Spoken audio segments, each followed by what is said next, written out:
Hey guys, and welcome to Sounds Like NYC. I'm here with Kate. Last name? Is that what you're pining for? I don't know how to say that. I always feel like I'm mispronouncing it. Brunotts. That's how I say it, but I feel like it's wrong. Why? It sounds wrong. It has two T's. Brunotts. Yeah. No, Brunetts? Brunotts. Everybody says brunettes, but it's Brunotts. Gotcha. Yeah. Cool. So tell us a little bit about what you do, who you are, why you're here. I am a little indie bedroom pop producer. Okay. I make music every single day of my life.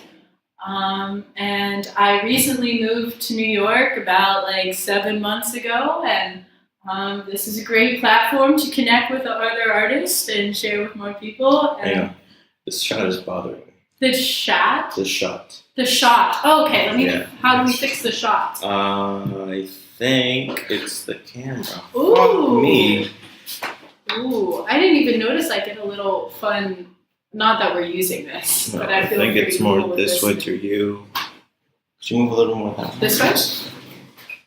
And if I move here, would that fix it? Yes, a little bit.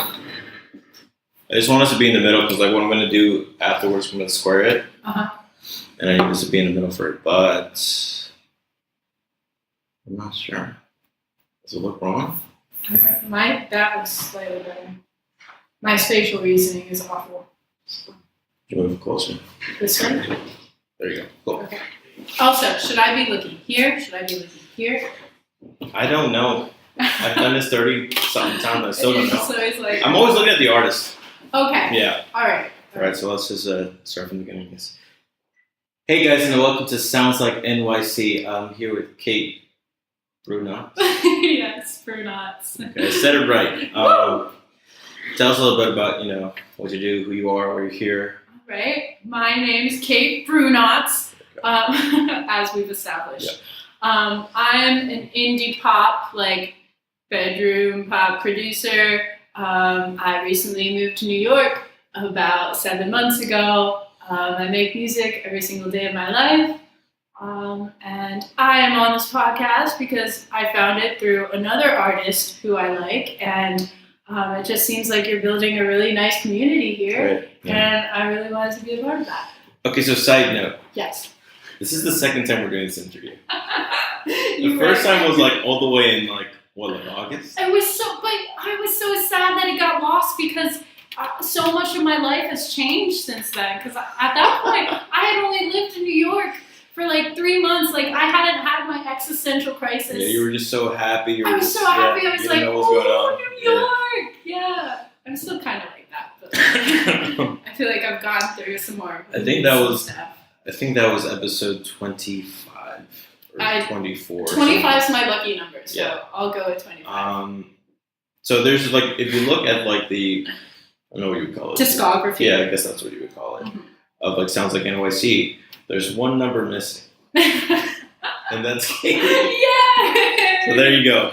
You got a little piece of Sounds Like NYC history. Yes. Great. Yes. So how's it been? 7 months in New York.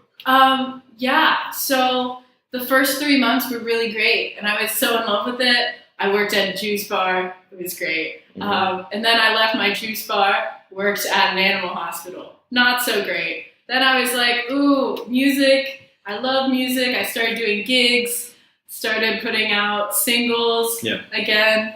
And then I freaked out, and I was like, New York is, I don't know, it felt really intense or something. And then I was like, should I move back to Virginia? And then I went back to Virginia, and I was like, I shouldn't move back to Virginia.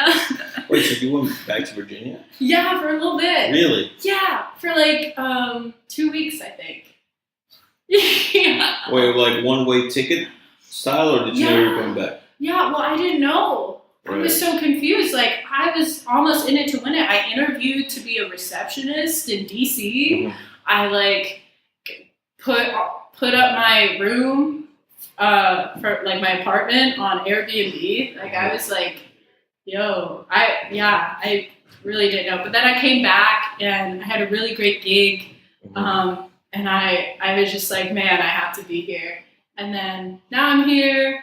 I quit my other job again, and now I found a job that I really like, and I'm making music regularly, and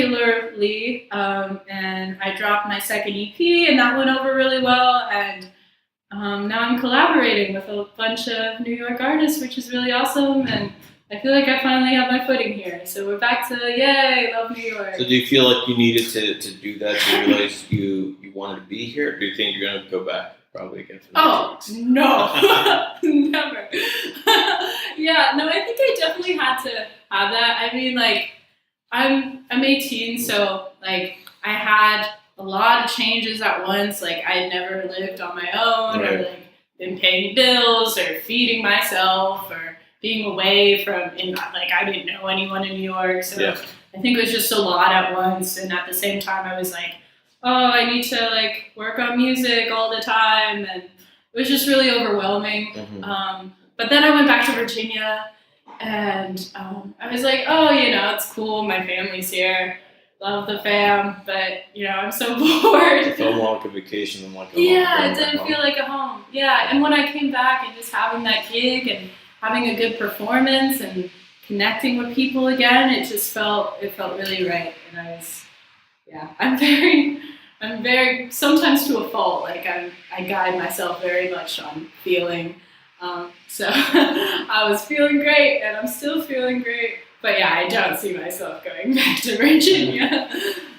So I mean, do you feel like it was just like the accumulation of like everything that made you want to go back, or was it like I'm not making it as an artist, or like it's just hard to be in New York? I think so. I think I was very pessimistic also about where I was musically. I was working at an animal hospital. Mm-hmm. Where it was like very like corporate, and I had to dress and act a certain way, and no one really knew that I was a musician. Mm-hmm. So I felt very like inauthentic to myself, and I think that played a lot into me feeling like, oh, music, maybe like this isn't a place for me to be, or something that I can pursue long term.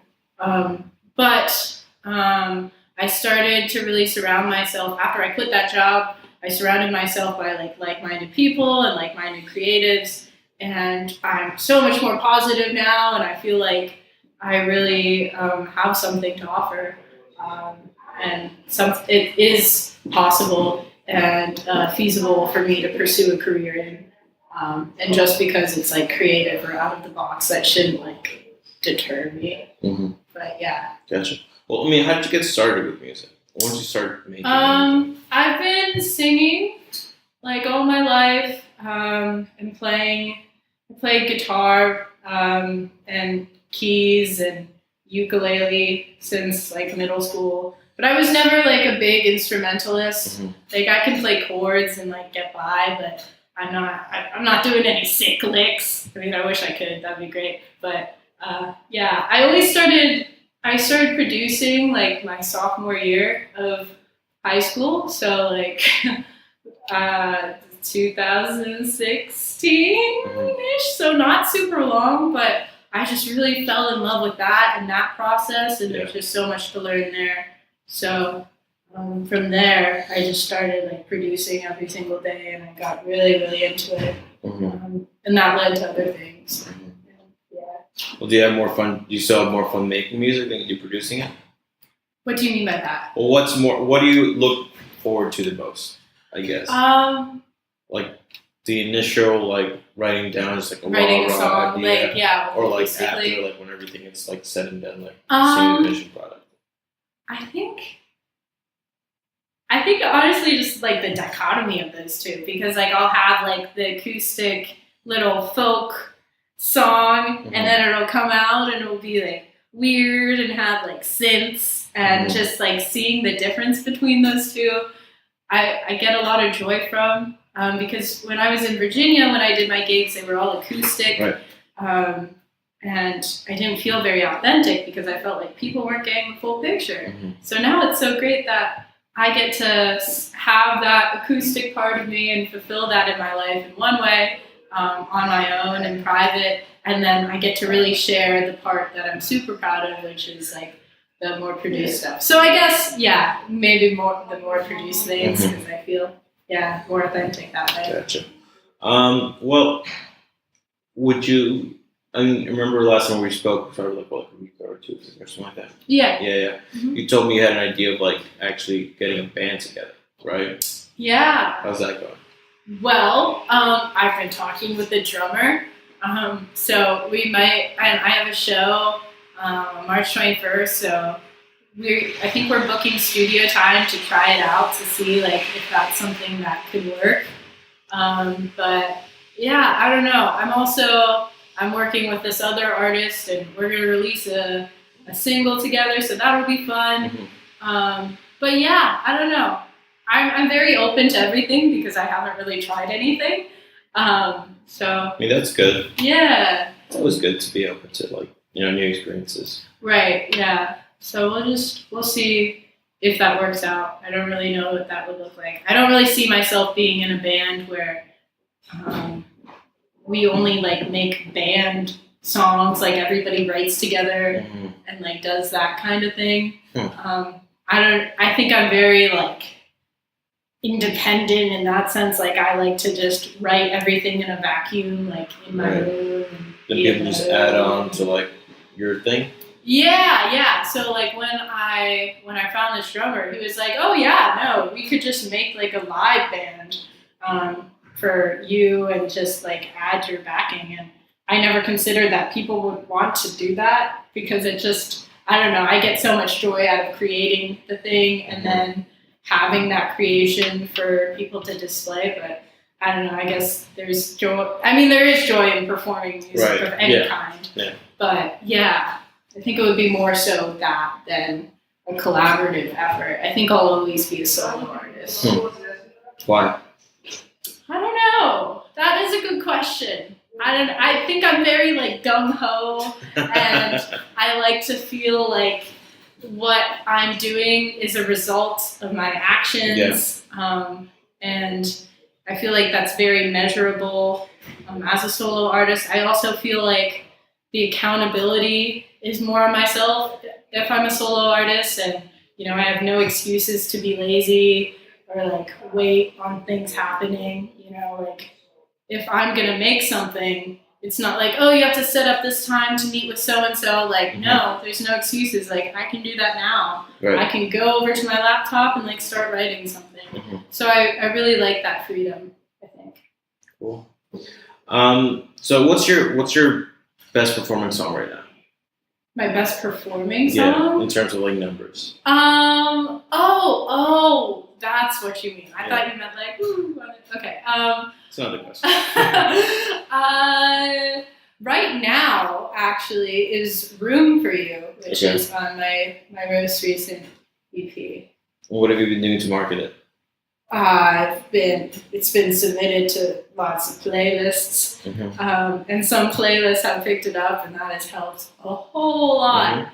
Other than that, I mean, I did a music video release with my good buddy Kaidoa, and he did an excellent job on that, so that was cool to bring in my YouTube audience a little bit. Other than that, not a whole lot.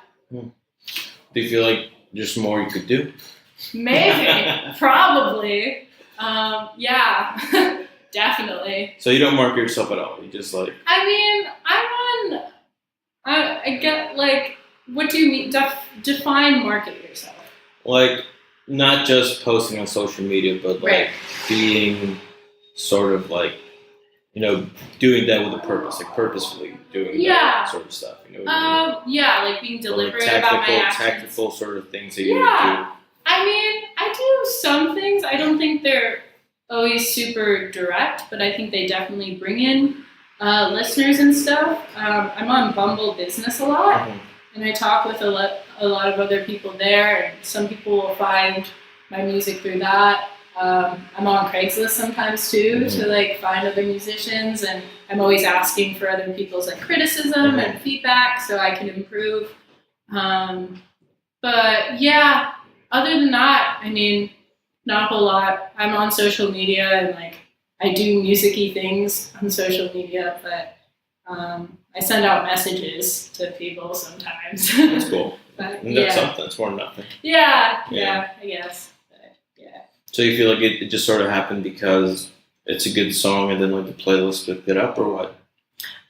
Yeah, I think my philosophy, I very much have the like so good they can't ignore you thing. Mm-hmm. So like if I'm going to gain an audience, you know, of course, like it's not fully like if they don't know who you are, they're not gonna listen to you. Mm-hmm. But yeah, I'd much rather, especially since I'm so small right now, I really just want to focus on my work and getting that better and to the point where my work can speak for itself and people will just naturally want to share it or just be a part of it in some capacity. Mm-hmm.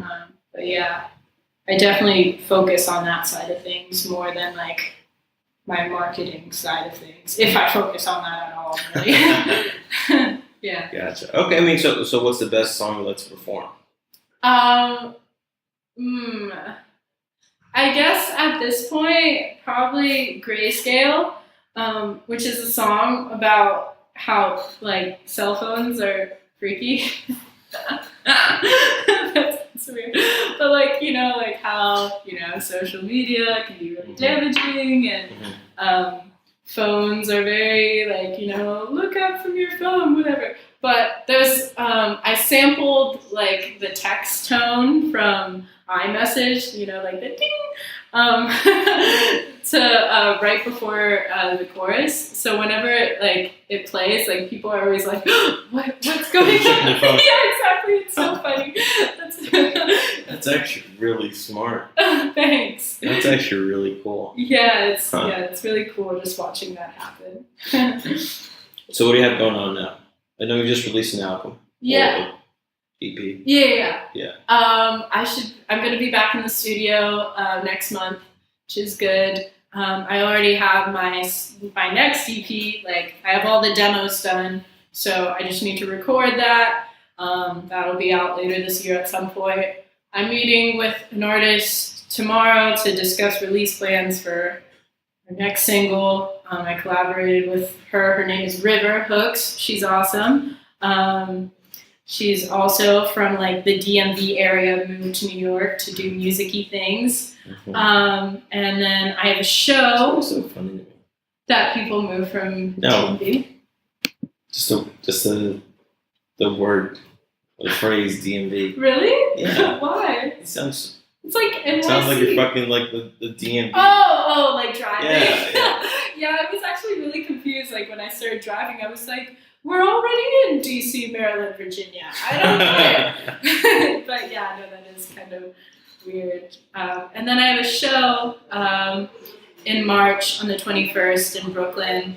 And my friend Anna is like part of like a little indie paper. And she's going to cover me for that in the music section. So I'll be in my first little print thing. Awesome. Yay! So I'm really excited about that. And then your show on March, when is it? March 21st. Okay. Yeah, in Bushwick. It's at, I can't say the name of the restaurant. It's Capybara. Just look it up. Okay, yeah, that's probably a good idea, yeah.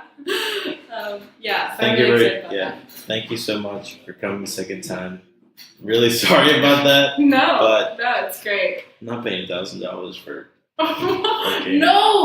No, to recover my data. Yes, I know someone who did that recently, and they weren't able to recover anything. They charged her $1,000. And she didn't get a refund. Yeah, that could have been you. That's so sad. But we did it. Yay! Thanks so much. Anytime. Solid. It was a solid, it was like a slide 5.